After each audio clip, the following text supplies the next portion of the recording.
Hey, Leo. Howdy and welcome to May 2021. So we have the layout here. It is one big triangle, three smaller triangles that make up the one big one. Overall, the umbrella on a spiritual biosphere are the blended energies, major arcana, divine influence, yin, yang. Very good. Let's start with the umbrella. Okay. Well, the fact that I like that it starts with the Fool, because the Fool is what starts the major arcana. So right off the bat, we've got an indicator of where this direction is pointing. And it's pointing towards perhaps following a process. We do go lower card to higher card here. Maybe we could follow that progression. But at any rate, the Fool being, this is the prow of a ship. Each of these triangles is a ship that is moving. It's moving like life moves. And what we want to do is to just pick up on what parts of the ship are where. So at the prow is the Fool running the show.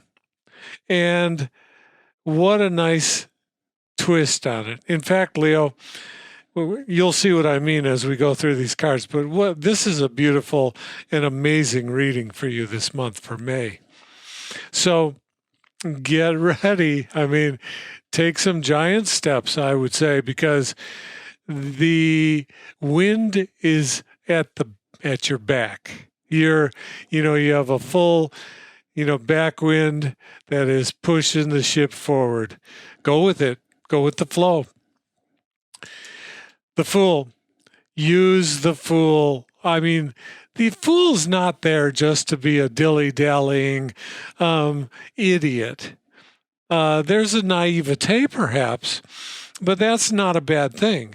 However, the Fool is there for a purpose, and that is to give an indicator of where you're starting from, but also as you get down the path, a stretch down the road, you remember where you came from.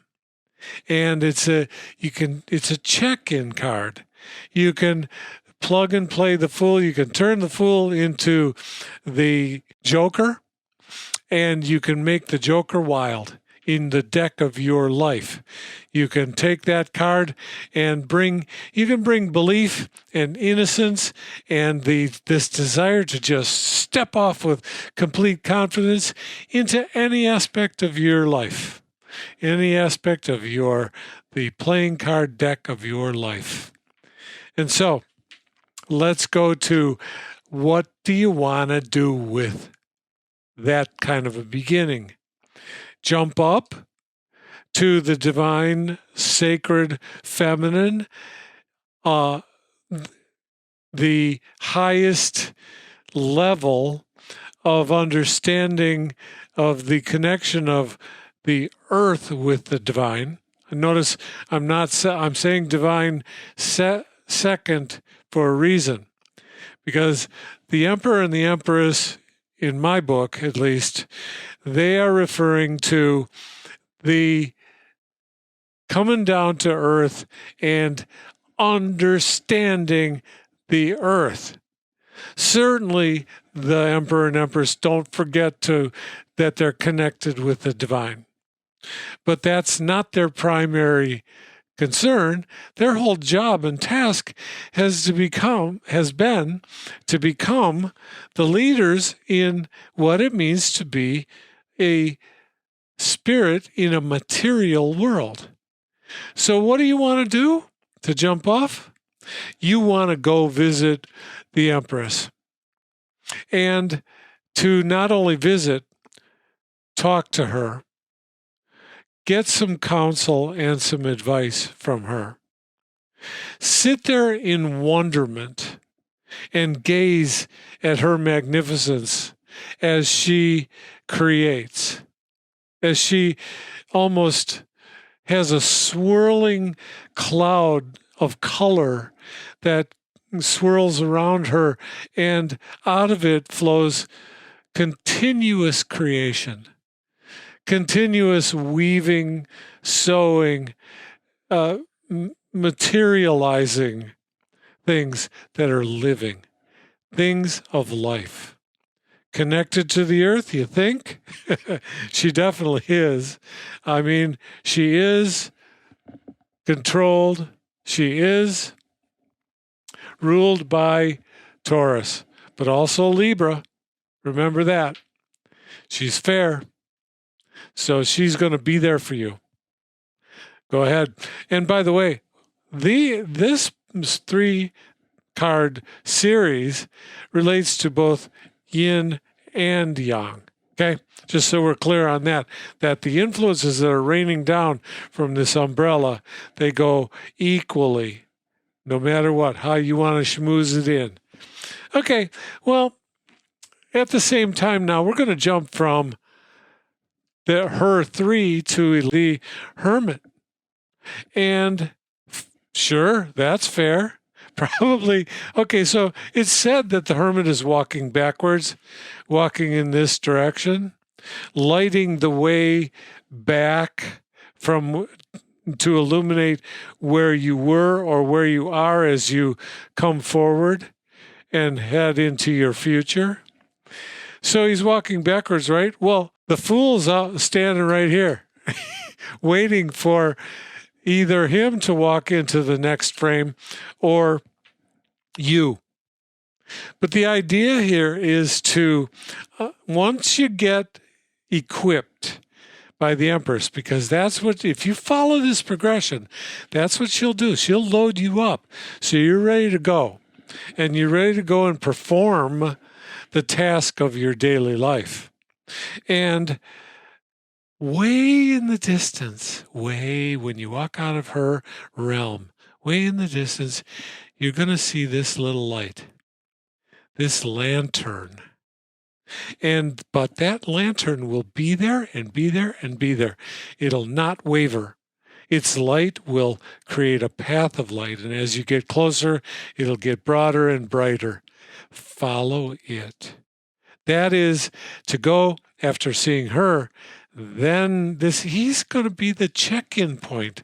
She taught you about the earth. He's going to remind you about the heavens and about our connection as spiritual beings. Very cool. Leo. So it's Leo, you may have to tone it down. I mean, the idea here is to almost be reverential, if you get my meaning, when you visit her and him.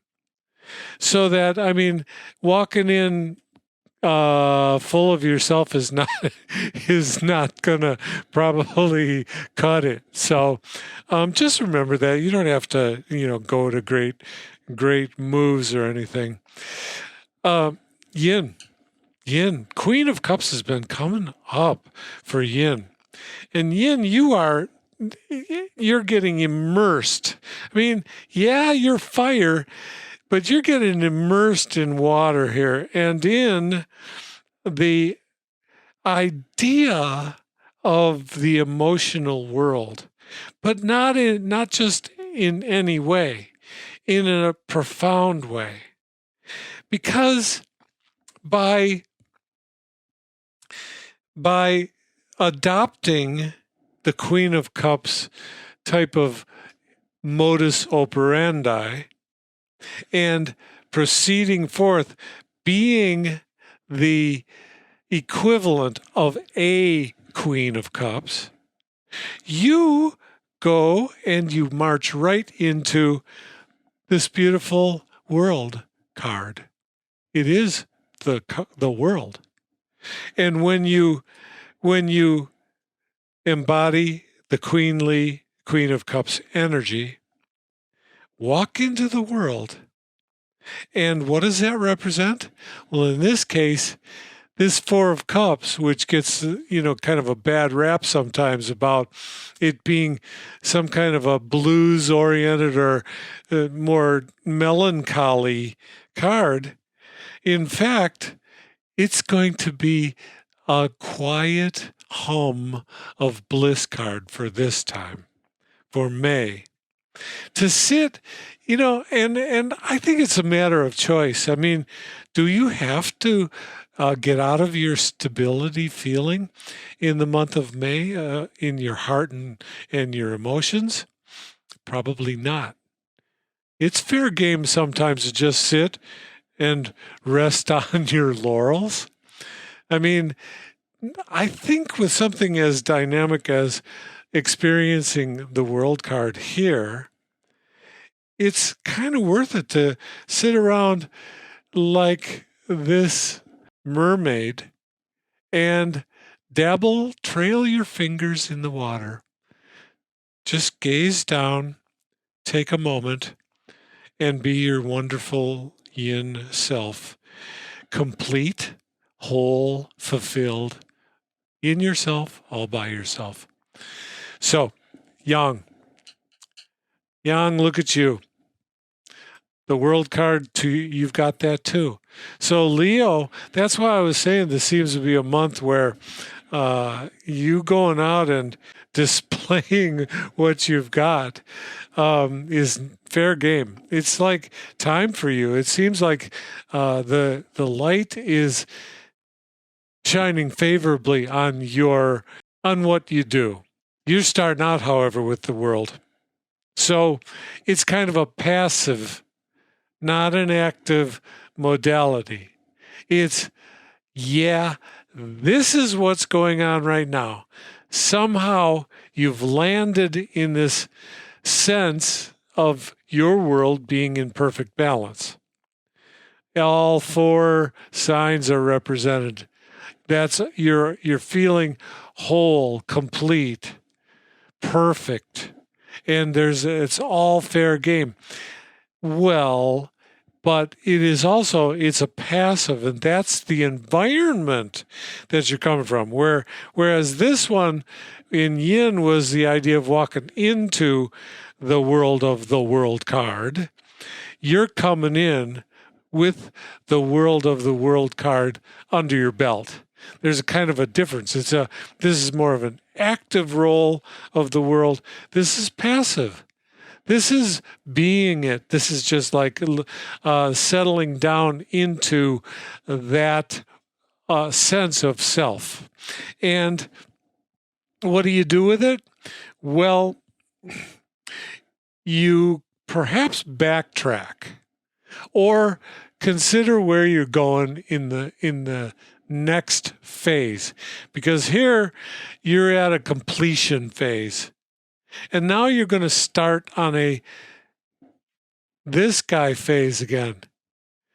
But as you look at what you're going to do first, maybe what this is saying is that you have got enough experience now to walk into the idea of being able to jump from the world/fool card, a beginning of a new phase, but now you can envision well enough to see all the way down to the 7th step of the major arcana. You get what I mean? So that your vision forward is that if you can envision becoming the chariot level, right? Each of these being a growth point into a bigger part or more refined part of yourself, or a higher vibration part of yourself. That knowing that you can see ahead now because of your wherewithal, you can see down to all the way to the 7th step. That will help you plan for what you're going to do between cards number 1 and 7. You got it? So you can be much more. This is your strategy card. That's what you want to do in May.